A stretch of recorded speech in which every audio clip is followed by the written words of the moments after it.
This is the Loan Creator YouTube. We hope this video helps. You'll begin by confirming balance and credentials, open the PVR app or go to a kiosk and locate the gift card section. Once done, enter the card number and PIN exactly as printed and make sure you note the remaining balance. If you're in the app, save the card to your wallet for faster checkout. At a kiosk, keep the receipt.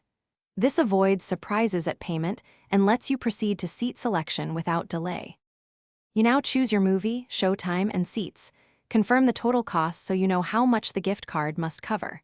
When prompted at checkout, select the saved gift card as payment, and if the balance is insufficient, use split payment to cover the remainder with a debit card or UPI.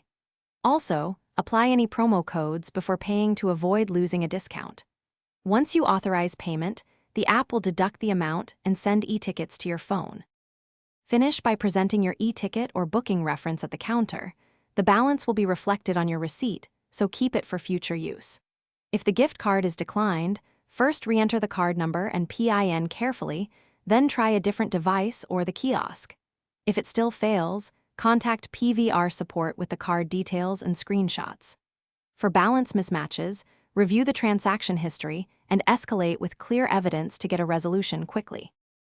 Thanks for watching. Consider subscribing if we helped you.